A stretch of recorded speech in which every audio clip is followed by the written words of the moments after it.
Good afternoon, everybody. Welcome to Local District Central's Asian American Voices Town Hall. We'll give 1 minute more for people to come in. Please enjoy our music.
Welcome, LD Central families. We're going to get started. Thank you for joining us this afternoon.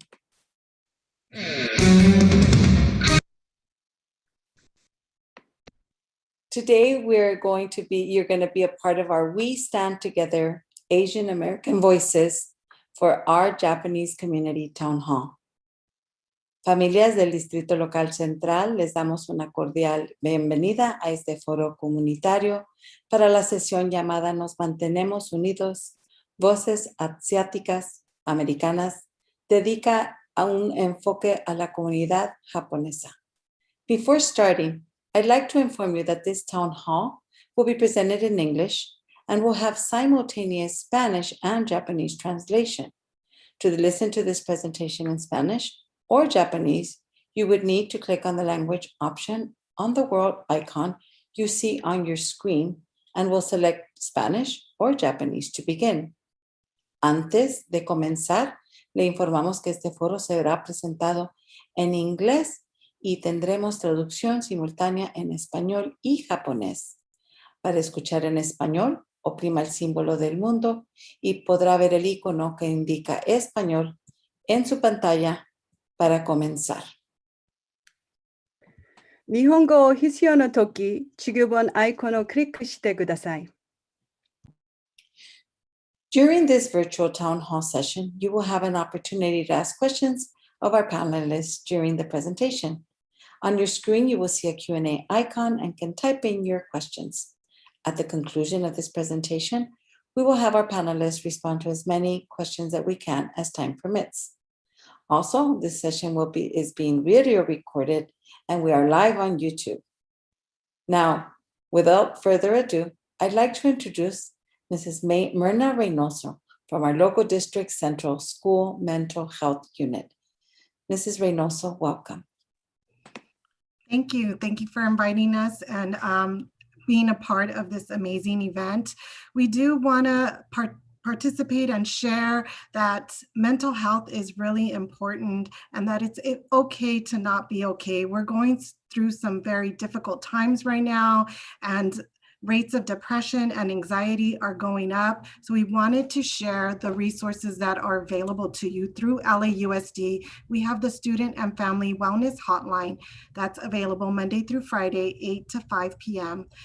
at 213-241-3840. And we also have the County Mental Health Hotline that's available 24 hours a day, 7 days a week at 1-800-854-7771. And it's okay to ask for help. I'm going to pass it next to Mr. Spicer.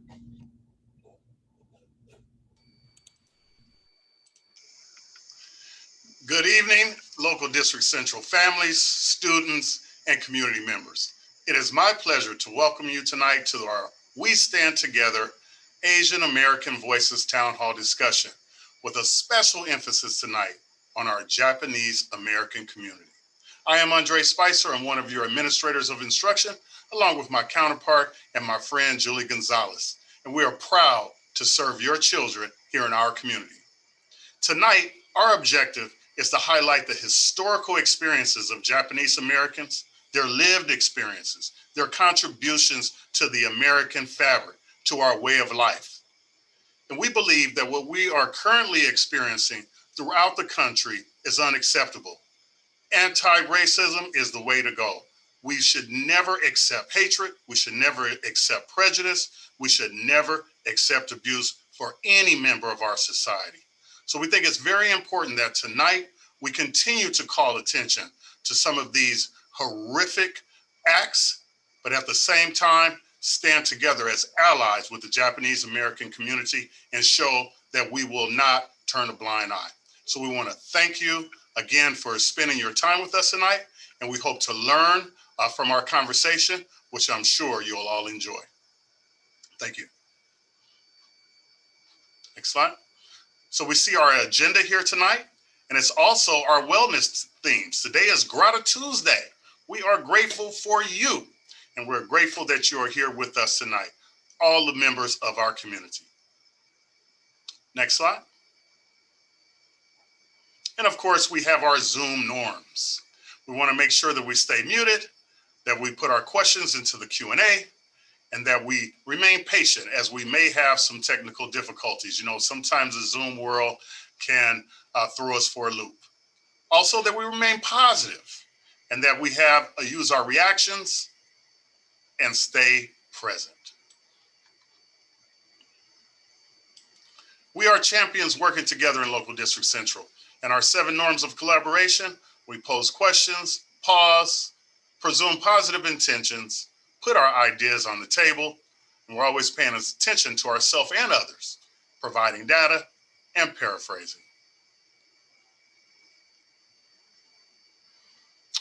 We're an adaptive school district, so we want to remind ourselves that we use a triple track agenda, meaning our learning tonight will transfer on to others, ultimately to reach the classroom to better benefit our students, to accelerate their learning. The instructional foci for Local District Central: rigorous grade level, standards-based instruction.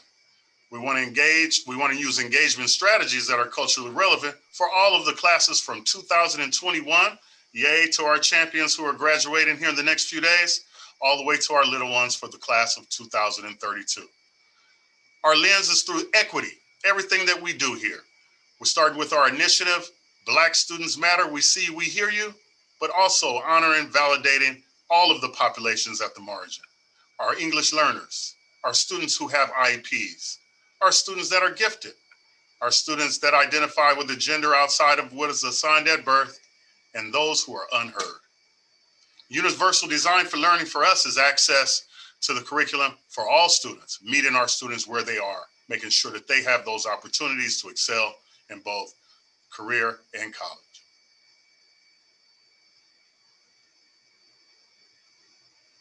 Now it is my distinct pleasure to welcome and introduce to you our superintendent, Mrs. Frances Baez. Mrs. Baez, welcome. Thank you very much, Mr. Spicer, Ms. Gonzalez, and our team members here in Local District Central for having and organizing this event. I'm Frances Baez, Superintendent of Local District Central, the home of the champions. And thank you for being with us today to learn about our Asian American community. Today, we are featuring our Japanese American brothers and sisters, and we will learn about their historical contributions, their equity journey, and ways that we can be allies.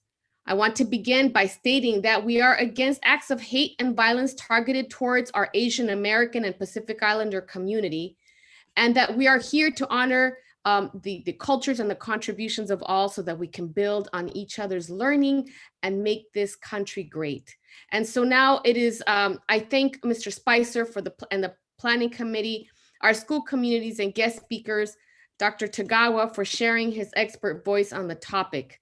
And the board members you see before you here on the screen have cultivated the climate for us to share in this forum, to learn from one another, and to build on the learning of our Asian American communities. And today we have with us Ms. Teresa Cortez, representing Board District 2 from Monica Garcia's office. I would like to hand the microphone over to her so that she can provide us remarks on behalf of Ms. Garcia. Ms. Cortez, the floor is yours. Thank you so much, Superintendent Baez. Good afternoon, champions. I'm here on behalf of Board Member Garcia, and on her behalf, I want to let you know that we stand together with our Asian American brothers and sisters as allies and learners. We celebrate and uplift our API district leaders, and we're grateful for all the work that they do. I'm excited to hear about Dr. Tagawa's journey and what he has to share in regards to the Japanese American experience and history. And we thank our district leaders at Local District Central for putting this town hall together. Thank you so much. Thank you, Ms. Cortez. And as you can imagine, our board members are all busy in our LA Unified Board of Education meeting today. So while they could not be with us today, they're with us in spirit and also cheering us on as we collaborate together in this learning. Now I hand the floor back to you, Mr. Spicer. Thank you. Thank you again, Mrs. Baez, and thank you, Ms. Cortez, for representing Ms. Garcia in her absence. Dr. Dean Tagawa, a friend of mine and a colleague, is currently the Executive Director for the Early Childhood Education Division in Los Angeles Unified School District. Over the last few years, early education and transitional kindergarten programs in LA Unified have grown to over 30,000 under Dr. Tagawa's leadership. During that time, Dr. Tagawa has brought 25 early ed dual language classrooms into the district while aligning them to existing dual language programs across the district. In addition, he has added 126 preschool inclusion programs and implemented a new curriculum with a focus on concept development and social emotional learning. He's been instrumental in building outdoor classrooms for students and making instructional technology a reality in early ed centers. This has been critical to the success of the district's earliest learners during the pandemic. Each of these efforts have resulted in the recognition, such as the early education in LAUSD is now an integral part of the district's goal to 100% graduation. As a longtime employee of LA Unified, he has been an instructional director for early education, a staff relations field director, an elementary school principal, and a primary center principal, an early education center principal, assistant principal, and advisor instructional support services as a reading coach and an elementary school teacher. Dr. Tagawa has a BA from Cal State LA and a master's in education, and he has recently completed his doctorate in educational leadership from Liberty University. Dr. Tagawa is a native of Los Angeles and served on various early ed working groups, including his current work as a commissioner on the Governor Newsom's Early Childhood Policy Committee and a co-chair of LA County's Joint Committee on Legislation. He's also served as the Early Childhood Education Workforce Consortium, County of Los Angeles Child Care Planning Commission, and Policy Roundtable. Will you please give a warm welcome to a veteran of 8 years in the U.S. Army, and as I stated before, a colleague, a friend to LA Unified, a path setter, a trendsetter, Dr. Dean Tagawa. Dean, how are you? I am great, Andre. Thank you for the introduction. It's pretty exciting to be here. I have to say that when I was asked to do this, it was a little nervous because, you know, you think about an Asian American experience and we take so much pride in representing our groups that I really wanted to talk today and make sure that within Local District Central that I represented well. And I have to say, within Local District Central, it's really neat to be here because Local District Central has so many Asian Americans that are represented in their district. There's Chinatown, Filipino Town, Little India, Thai Town, Koreatown, and Japanese Town, or as we call it, Little Tokyo. All of those are represented within Local District Central. So it is a very exciting opportunity to come and share with you tonight. And I have to say, within LA Unified right now, I work with the Early Childhood Education Division. And I lovingly say that if they're 3 feet and shorter, then I work with them. And so tonight, I'm going to share a little bit outside of early childhood ed and share a little bit about the history of Japanese Americans and the culture that resides in the United States. In particular, I want to say, when you talk about Japanese Americans, it's really important that we understand that the events that happened pre-World War II and what happened with the Japanese internment is such a critical part of Japanese American history, especially on the West Coast. And you cannot talk about Japanese Americans without talking about the influence of World War II and the impact that the internment had on the community as a whole culture. So let's go ahead and go to the next slide. In line with Local District Central's triple track agenda, I'm really hoping to kind of share my own personal stories, those of my ancestors, and then kind of weave them together with this historical timeline that you see in front of you. And I think that'll really help people with that triple track agenda of learning. And when it comes to your own learning, learning that can help others. And then for those of you who are educators on the line, I really hope that the experiences and the items that are shared, you'll be able to take them back to the classroom. So what makes this Japanese American internment experience unique? It's the only time in the country's history where Asian Americans were actually imprisoned and they were called enemies of the country. And this is not to discount the other experiences of Asian American groups, but unfortunately, Asian hate often starts with those who are deemed to protect the rights of humans. And so in this case, we'll look at the history about it and the role that the government played in this. So while this is a small picture and a small timeline, don't strain to see it because we'll blow up those pictures and make them a little bit bigger for you. So let's go to the next slide and talk a little bit about the Japanese immigration and how this all started. So I will share with you, I don't know too much about my great-grandparents, but they were the first ones to immigrate to Hawaii on my mother's side and my grandfather's side. And so when my father's side settled in Colorado, my mother's side settled in Hawaii. And so when you look at that first timeline of the Japanese immigration to Hawaii in 1868, they were some of the first folks to come over and settle in Hawaii. And I have to say their families were bakers, farmers. A few years ago, we had a chance to go to the Big Island where we still have relatives, and they have a bakery on the Hilo side of Kona. And it's in a little town called La Pohoihoi. It's still there today. And I think what's so interesting and so unique is that at the end of the day, when the bakery closes, if there's baked goods that are left, they just leave them outside and families can come by and pick it up if they need it.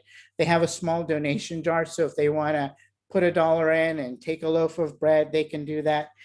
And I kind of remember that. And I remember hearing about how that's the way my grandmother would talk about the bakery and my mom would talk about the bakery aunties. And so they were all kind of in Hawaii. They stayed in Hawaii. And then if you look at that next part and it says Japanese immigration to the mainland US and started in 1890. So I know my grandfather and my grandmother relocated from Hawaii, and then they came over and they settled in Pasadena, California. And when we talk about these generations of folks who came over and Japanese Americans who settled in Hawaii and then immigrated to the United States or the mainland US, I always think of my grandparents. And so in the Japanese culture, we call the first generation, we call them Issei, meaning number one. They're the first group. So my great grandparents would have been that first group that came to Hawaii. And then my grandmother and grandfather would have been the second generation, we call them Nisei. And then the third generation, which would have been my parents, and we call them Sansei.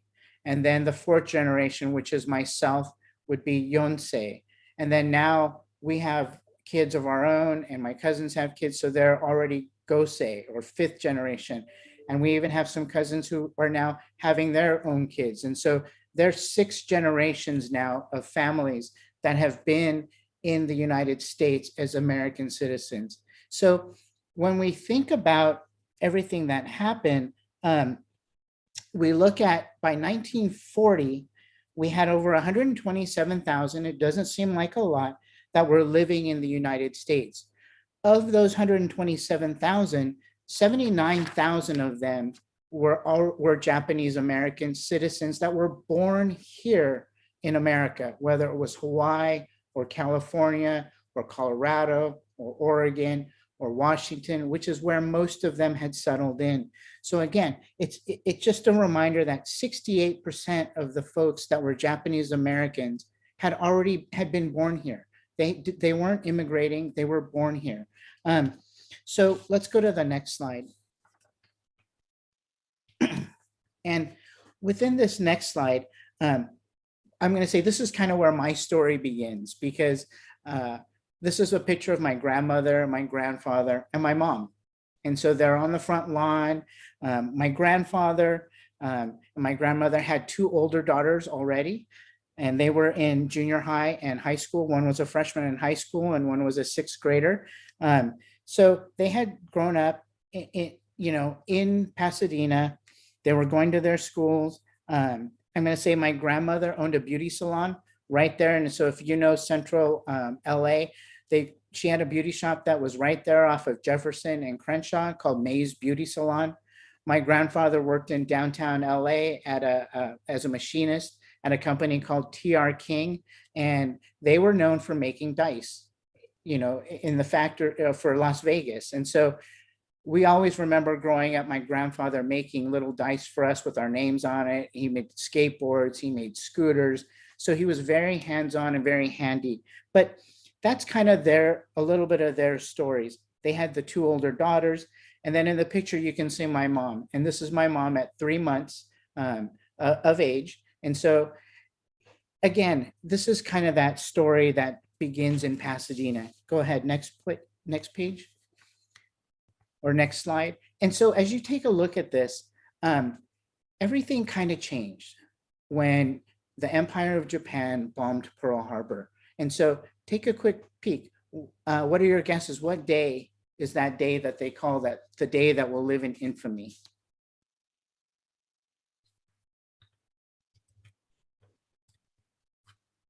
And if you go ahead and let's go to the next slide. But if you guess December 7th, 1941, you'd be correct. And this is when the Empire of Japan bombed Pearl Harbor. This would change everything, not just for my family, but for the families in Hawaii, California, Oregon, Washington, any of those states that were on the West Coast. This happened at 8 o'clock in the morning, and the bombings last over 2 hours.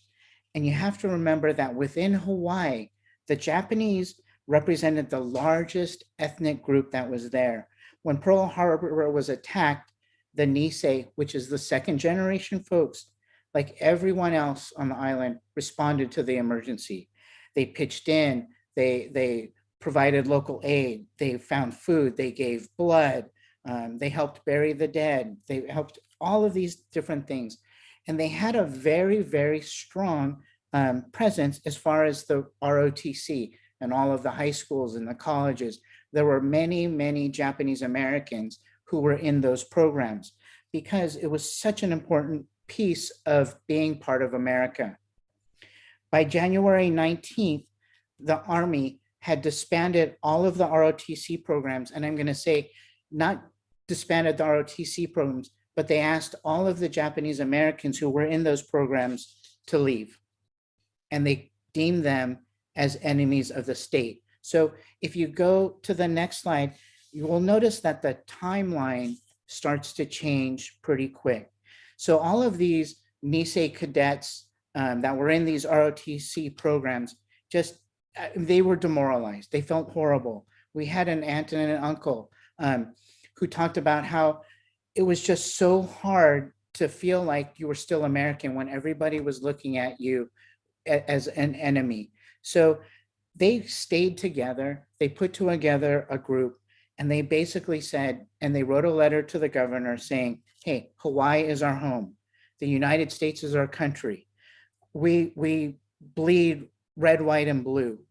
And we want to do our part in any way possible to make sure that you see us as Americans and as Japanese Americans. So students at that time had to give up their books. They lost the chances for education. And they formed this group, again, these ROTC group called Varsity Victory Volunteers, or the Triple V. And what they did is they did everything they could to prove just how American they were. So they dug ditches, they built barracks, they continued to work in the quarries. And this lasted for January all the way as long as they could. And these volunteers made an impact. And the governor of Hawaii realized, hey, these folks really want to serve the country and they're not enemies of the state. Let's form an Army unit to help them serve. We're going to ask for 1,500 volunteers. And this is through Hawaii, California, Oregon. And when they put that out, they said, we need 1,500 volunteers to put together this Army unit. They got 15,000 volunteers. So the Japanese American community was felt very, they wanted to serve and they wanted to help their country. So why would they do that? And I always think back, why would they do that? And I think it was an effort to prove just how loyal they were to their country, how much they love their country, and to prove to others, despite how they may physically look different, how American they were. Let's go ahead and move on to the next slide. So right after that day, December 7th, the United States on December 8th declared war with Japan. And shortly after that, they issued the executive order we all know as Executive Order 9066. And this didn't necessarily name Japanese Americans as enemies of the state, but it called out that all enemies of the state any enemy of the state would not be tolerated. And by virtue of the fact that Japan had attacked Pearl Harbor, all Japanese Americans were now deemed as enemies of the state. And it followed with a series of proclamations and orders. The first one being on February 19th was a public proclamation and the civilian exclusion orders so that anybody who was even 1/16th of Japanese blood could be marked for removal. Orphans of folks that were raised and had really no idea, that some of them didn't even know that they were 1/16th Japanese because it had already been 2 or 3 generations, but they were also removed from their care.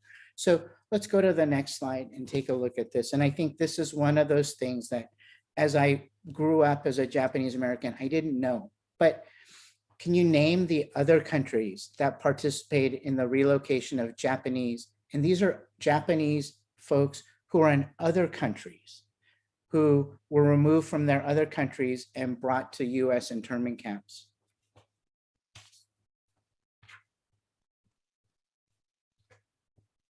All right. And so if you were to say that all of these countries followed the similar path of those who were in the United States, all of these countries participated. They rounded up and collected all the Japanese who were in their countries and sent them to the US internment camps. So over 21,000 in Canada were sent to these US internment camps. Peru, Mexico, Brazil, Chile, and Argentina rounded up another 2,200 folks, sent them to the prison camps or the internment camps in the United States. And I think as we kind of look at this, let's go ahead and go to the next slide. But in a very, very short amount of time, as you look at this, so March 2nd, they issued proclamation number 1, which is part of that executive order. This excluded anyone of any of enemy ancestry. And as they looked at this, they said, okay, who is most identifiable? And it's important to remember the US was also at war with Germany and Italy. They could have all been deemed enemies of the state or enemies of the country, but they didn't suffer the same persecution. They weren't, picked up from their houses and moved. And then if you look at following March 2nd, only 9 days later, another executive order came out, which froze all of their financial assets, took away their property, and it prevented anybody who of Japanese ancestry from moving from the West Coast. And then less than a month later, the Wartime Civilian Central Control Administration started to coordinate the forced evacuation of all the Japanese Americans who were living on the West Coast into these relocation or internment camps. And I think it's also really important to note that more non-citizen, and remember, Japanese Americans, there were already 67% of them were actually born here in the US. But there were more non-citizens, people born of German and Italian descent, that did not go through the same thing. And again, it leaves you wondering, why was one group selected over another group? And I think to this day, that is one of those things that as we work with the field and in education, we need to constantly ask ourselves, why do we seek out one group more than the other? And this is not okay. And Dr. Spicer talked about it in the beginning. This type of hate is something that we don't stand for and that we continue to speak up against. So within 9 days, I think of my family, all of their assets were frozen. They had to sell their cars for pennies on the dime, pennies on the dollar. My uncle, my aunt, were pulled out from junior high schools. My mother, who was 3 months old, was now having to go with my grandmother to Santa Anita racetrack, where they were herded in, put on trains, and they were kept there as a holding center until all of these relocation camps were put together. So if you think about it, you have a young mom or a mom with 2 siblings, with 2 older daughters, my grandfather, and then my mom, who was literally like 3 months old, now being put into these places. And we had a guest speaker the other week. Her name is Jeannie Yamamoto, who was also with the district, who shared how they were put in horse stables to stay.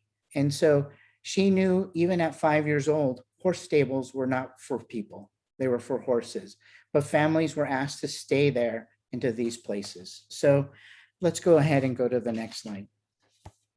And as they started moving these Japanese Americans, they were relocated to 10 internment camps: Gila River, Arizona; Granada, Heart Mountain in Wyoming; Jerome, which is in Arizona and Arkansas; Manzanar, which was in California; Minidoka, which was in Idaho; Poston, Arizona; another Rower in Arkansas; Topaz in Utah; and Tule Lake, which was in California. These were not fancy places. These were places that were very out of the way, much like you would think of. And Ms. Yamamoto put it directly. She goes, these were more like prisons. They called them relocation camps, but it wasn't camp. And they were more like prisons with armed guards, 24-hour security, razor wire all the way around each compound. And she shared a story. And as she shared that story, she started to break down and share how her mother got polio while in camp. She was taken out from camp. She didn't see her mom for 3 months. They brought her back. She was on iron lung. And in that first winter, she passed away. So again, these were not as glamorous as people want to say they were. And then I remember talking to my grandmother, and we were stationed, my family was at Gila River or Gila River in Arizona. My grandmother would share these stories as she got older with me about their time in camp that she never shared. And we'll talk a little bit about the cultural trauma that came with this. But she shared how in the evenings, it was still so hot and you had to go to the bathroom. Nobody would go out of their barracks. They would have to set up bathrooms within the room, you know, either by bucket or by some other way, because it was too dangerous to walk across the compound to go to the restrooms because there were snakes and scorpions. It was dark. The ground was warm. So all of these critters would come out at night. And so it wasn't even safe to go out to use the restroom in the middle of the evening. And so I share that with you. And then I'm going to say the last part of this is that within Gila River, my aunt was actually born in camp. My youngest aunt was born in camp. And so again, it's that idea that these are not great places to be. So at that time, this is where my family is. But let's go to the next slide, because I think this is the other part that's really interesting in this Japanese American story. We had talked about how so many signed up to join the army to prove how American they were, to prove their loyalty to the country. So one of these folks was my uncle. And if you look in the bottom right-hand corner, there's a little 100 because it lists all of the folks in this memorial who served in the United States military during World War II. And at number 100 is Woodrow Yamaka. That is my uncle. And we've always known him to have this limp. And so when we talked to him, and as he got older, he started to share his story. He was part of the 442nd Regimental Combat Team. And you can look at it at the top, which was the most decorated unit for its size and length of service. It was composed of Japanese Americans from California, Colorado, the rest of the state, and a large percentage of them were from Hawaii. So in the entire history of the United States military, there were 18,000 men who served in this regiment, ultimately earning 9,486 Purple Hearts, 21 Medals of Honor, and an unprecedented 7 presidential unit citations. So again, when the government asked for 1,500 volunteers, they received over 15,000 Japanese American volunteers. As you look at those slides, the next section in there is about March 20th, and we'll talk a little bit about that. But in March 20th was the day that the last internment camp closed. So we're talking about a period of 4 to 5 years that Japanese Americans spent in these camps, which were basically in the middle of deserts. So let's go ahead to the next one. And I think when we talk about everything that happened to the Japanese American community that lived through this, we cannot not talk about the cultural trauma that this group of people faced. So when that last camp closed in March 20th of 1946, there were many Americans or Japanese Americans who left the camp and didn't want to go. And you think, what do you mean they didn't want to go? They didn't want to leave camp. They wanted to stay and establish roots in Wyoming or in Arizona or in the middle of the desert. Why wouldn't you want to leave? Because for many of them, going back to the places that they had lived before, they felt shame. Everybody had deemed them as enemies. Why would you want to go back to a place like that? All of their homes, their cars, their businesses, for many of them, their jobs had all been removed and taken away. So what was actually to go back to? So when we talk about cultural trauma, and I like the definition that's here, and I borrowed it from Dr. Tyrone Howard's book, and it says cultural trauma occurs when members of a collectivity feel that they have been subjected to a horrendous event that leaves indelible marks upon their group consciousness, making their memories forever and changing their future identity in fundamental and irrevocable ways. And when they talk about this cultural trauma, they talk about the impacts that it had on folks. And so as a Japanese American, I speak more Spanish than I do Japanese. And why is that? Because when they were released from camp, they wanted to prove how American they were. So they lost the language. Even in my mom went into camp, her aunts went into camp, all being able to speak Japanese and leaving camps but once they got back into society, my grandparents said, no more speaking Japanese. We're only going to speak English because we don't want people to feel that we're different. And it had been pushed upon them that they were such enemies that they were going to prove to everybody how American they were. My grandmother, when we talk about loss of memory and individuals who've gone through this, they've blocked it out. They don't want to talk about it. It's so painful and so hurtful that they have what we call loss of memory. And then there's this cultural divide between generations. You had a whole generation of Japanese Americans. You have now a whole generation of Japanese Americans who don't want to talk about that experience. And so you lose that connection with even your parents. And then for Asians, pride is such a big piece of everything that we do. And there's still that that feeling of pride, and having it all taken away, now they feel shame. And so they really drove hard to assimilate back into American society. And I think what's really interesting is they really drove education to the next generations. And that drive for education will look a little bit at some folks.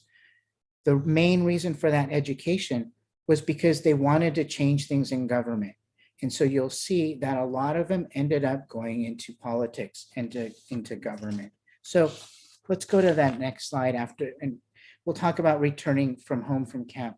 And again, it's that facing loss of identity, the feeling of there's no more public trust around your community. And the pride that's associated with being Japanese American was really removed and taken away. And so I want to say that there were efforts, and these are the folks that really tried hard to make sure that within legislation, within government, that we started to make changes. So the generation since the war, they brought success of all kinds of folks into the field, within politics, within academia, within the arts, within the business, within the skilled trades, as well as farming. And they drew from all of the experiences. And so we have folks like Samuel I. Hayakawa, Daniel E. Noe, Spark Matsunaga, Mazie Hirano, and I'll talk a little bit. They're all US senators following World War II and the internment that became folks who became US senators. And then at the bottom, you'll see General Eric Shinseki, who came through, was a Vietnam vet, but he had heard all of these stories, and he really he became the chief of staff for the United States Army under the Obama administration. And so even from a military standpoint, they were still striving to kind of make that important. And then the one that I skipped over is Patsy Mink. And Patsy Mink is an interesting character. So we can go to the next slide, because I think Patsy knew from a long time she wanted to run for government, but she became the first US congressperson in the House of Representatives to be a person of color, and she happened to be Asian American. So her contribution is so significant because in education, we have something called Title IX. And she wrote also, and very near and dear to my heart, is the Early Childhood Education Act. And now and she was also the first person first Asian American who ran for US president.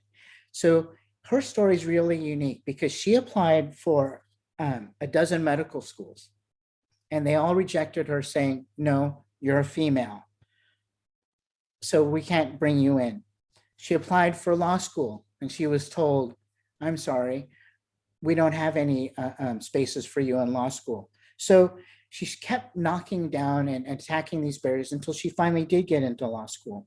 And she told a reporter, and I'm going to quote this because I think it's significant. I didn't start off wanting to be in politics, she told a reporter, but not being able to get a job from anybody changed things. And so she started to change things. After she finished law school, she became the first woman of color to be elected to Congress, and she co-authored Title IX. And so for those of you who are working in the school district, Title IX mandates the equal treatment of men and women in education. So after 45 years, this law has dramatically changed the face of education. So when you think about it, now we have 11.5 million women attending college. We have compared to 8.9 million men. And before Title IX, there were only 300,000 girls nationwide who participated in any kind of high school sports. And now today, we have 3.5 million women who participate in girls' athletics today. So the fields of medicine and law that first excluded her are now equal in their enrollment of male and female students. And so she's one of those folks who doesn't get a lot of credit, but her contributions to education in Title IX, through Title IX, are unprecedented. Let's go ahead and go to the next one. And I'm gonna come back here. I'm gonna talk a little bit, since we talked a little bit about education, I wanna talk a little bit about my own family and how they've connected within this Japanese American movement to make sure that education was such a critical piece of what we did. So I'm going to say that we're a family of college graduates. My grandmother wasn't able to finish high school in Hawaii. When she got to out of the camps and relocated to Los Angeles, she went to Dorsey High School so she could finish her GED.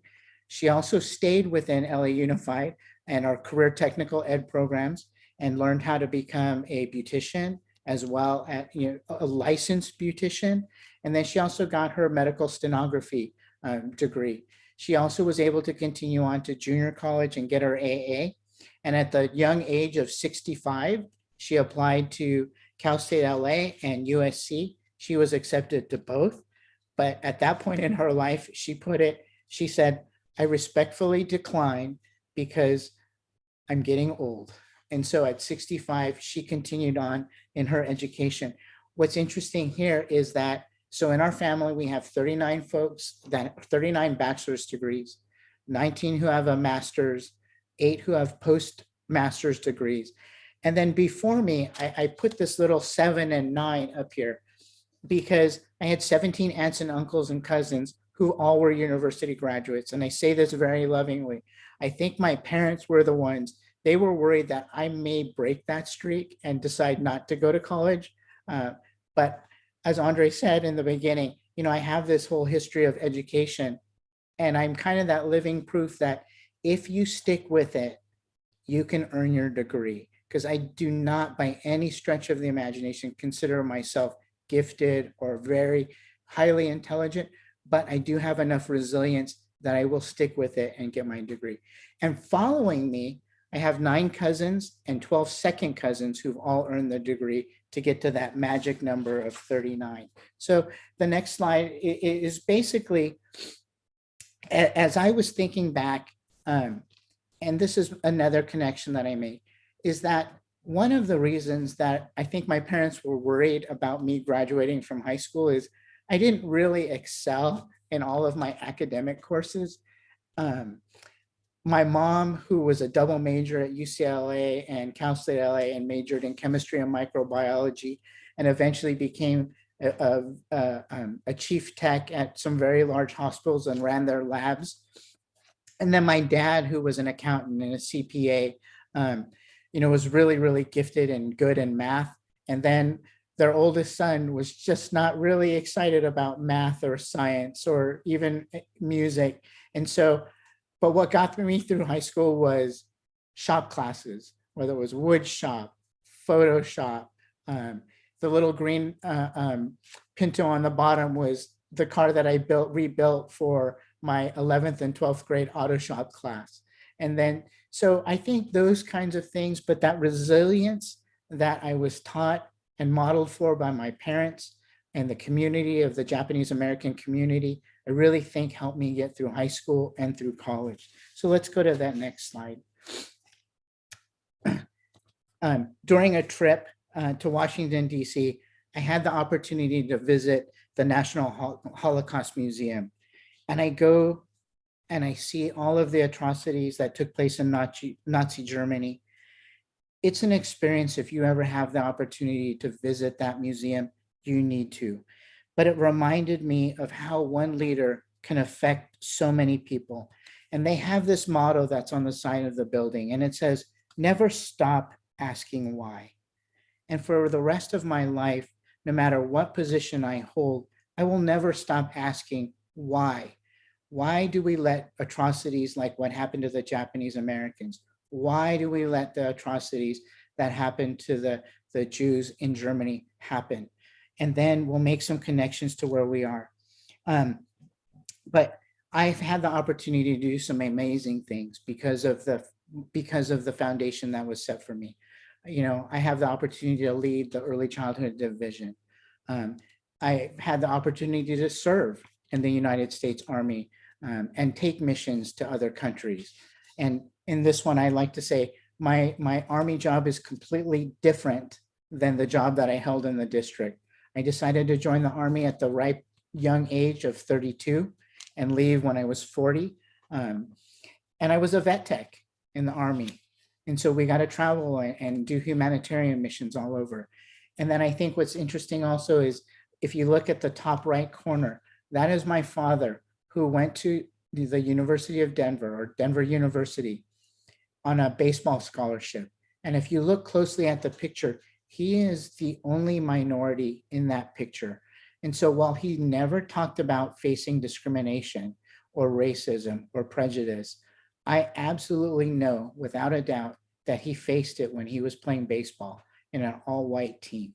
And then down below, you can see the transition as the Japanese Americans got out of camp, they began their own sports leagues. And so this is a team that I've played on for a long, long time. And it's in a group called the Nisei Athletic Union. And we are the San Fernando Aces. And so I was very proud to be part of that team from the time I was 16 until about 6 years ago when I finally hung up my cleats. So let's go to the next slide, please. And when I talk about these next couple pictures may be disturbing. So if you need to look away, then look away. But take that breath, because why is everything that I'm sharing so important now? Why do I say we always need to stop and make sure that we're treating people equitably? So if you look at the two pictures, they're very similar. They're these barracks or bungalows. But if you look at the one on the right, that's one of the Japanese relocation camps. If you look at the one on the left, that is one of the camps that was built and put in place to hold people who were crossing the border by number 45. And if you look at it, how can we let something that happened and we've fought so hard against to continue and happen again only a year ago?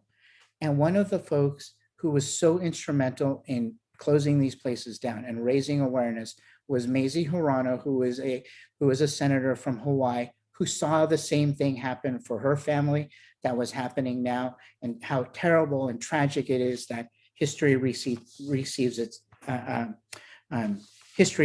itself. So let's go to the next slide.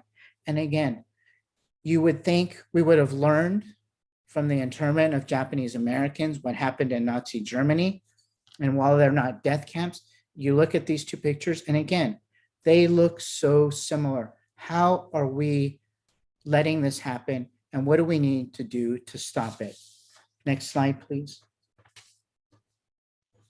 And again, similar slides of Japanese Americans in camp and young children in camp in Clint, Texas. Next slide, please. To make sure that this doesn't happen, here's some resources. There's this group called Asian Americans Advancing Justice. They've developed whole curriculum lesson plans. I strongly encourage you, if you haven't been to downtown LA, to go visit the Japanese American National Museum. And then there's LA County Office of Ed has put up some links as well to address anti-Asian racism and discrimination. And again, that's for all Asian groups, not just Japanese American. So closing thoughts, we can go to the last slide.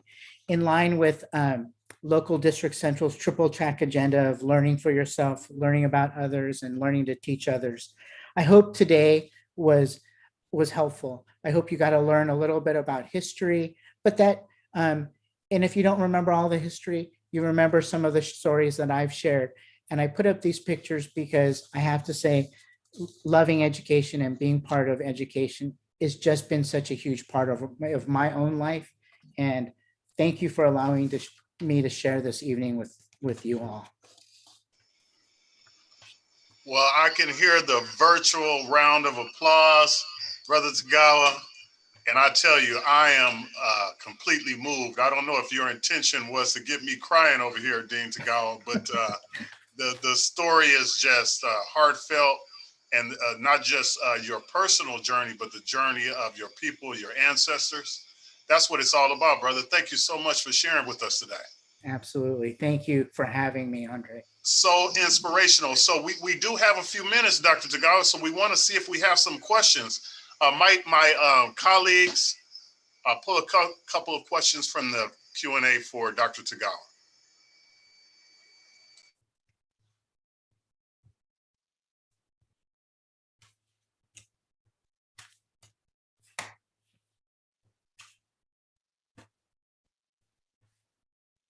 I'll tell you, most of the conversation in the chat is just reaffirming how powerful, how inspirational. I think that is definitely the sentiment of your experience, what you shared with us tonight. Thank you. Gracias. Gracias. Oh. Okay. Any questions for Dr. Tagawa?